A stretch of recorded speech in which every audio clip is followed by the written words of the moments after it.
What's up, good people? Mark Holmes here, and as always, I want to say thank you all for watching, commenting, subscribing, and being part of the Joe Boo Sports Report. Without you guys, as well as you ladies, you know that this literally does not work.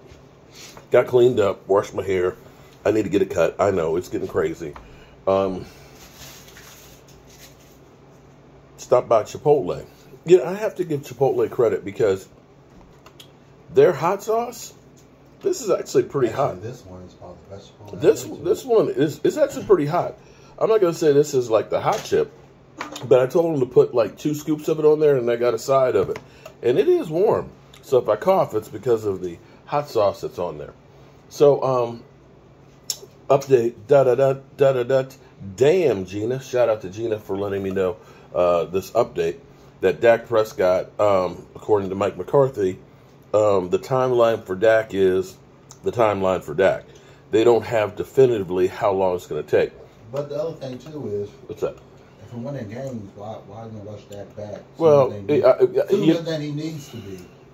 I'm betting that Dak Prescott is the one who wants to rush back. Well, first you had Jerry Jones putting the pressure on Dak to get back.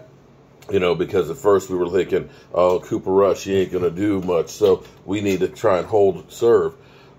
But now all of a sudden you're 2-1, and you've got the Washington Commanders, a game that you should be able to win at home. As long as he's back by the Eagles game, I'm good. Well, and so he just got the stitches out. And if you've ever had stitches or had a broken bone and things like that, you know it takes time to heal.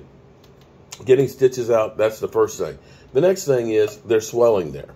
And you have to understand that as he starts gripping the ball and stuff, as the blood starts flowing, because it's been immobilized for 2 weeks and things now, it's going to need to get the swelling down to get the full range of motion, and they're going to need to be able to strengthen it. You know, they're going to put the heating pads, you know, on there to warm it up. They're going to be stretching it and moving it and things like that. And then they're going to be putting the ice bags and stuff on there. They're going to put the electrodes that make you know, they're going to be doing all kinds of therapy work to strengthen the thumb to get it as strong as possible, as quick as possible. You know, they got modern medicine and things now. I mean, I'm amazed that it was literally 1 stitch. I'm trying to think of how small the incision must have been. I mean, did they do this with a scope? That it's literally 1 stitch? I mean, literally. They put a plate in there. They did. They put a plate, but he only had 1 stitch. How do you put a plate in with 1 stitch? That's all they took out. They had 1 stitch. But I'm sitting there looking at this finger right here. When I cut this sucker, I had 4 stitches for that finger right there. How are you going to go through, operate on a thumb, put a plate in there and screws, and only have 1 stitch? Unless they must have had some hellacious butterfly closers or something. And even when you saw the wrap on there, the square bandage was not that big. And you didn't see any blood on there. So, you know, again, when you're worth the amount of money that Dak Prescott is and you're a professional athlete, I guess you're getting the best of the best. So, well, you have the best job. Jerry, of course, was saying that, you know, yeah, it could be week 4, which would be this weekend. It's not going to be this week. The following week would be the Rams. And I'm sure he's itching to get back for that game. And then the week after that would be the Eagles. So maybe more likely the Eagles because, you know, you play Washington this week, then you got the Rams, you know, then you're talking about 3 weeks of time to get that thumb together.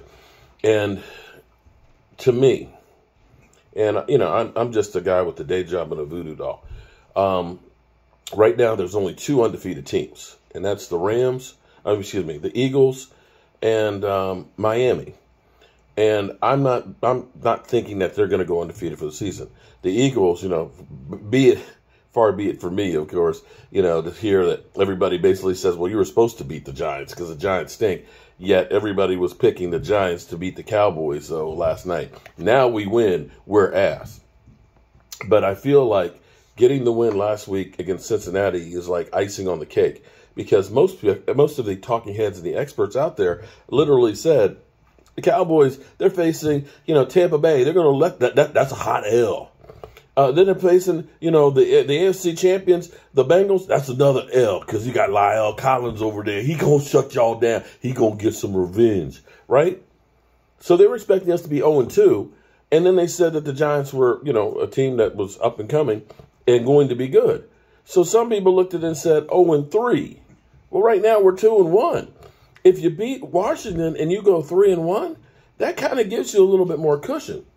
Maybe it's going to be more difficult to catch the Eagles, but if you handle your business against the Eagles, you played 2 games against them. You win those 2 games, things look a lot different. So I am of the guild that feels this is a long season.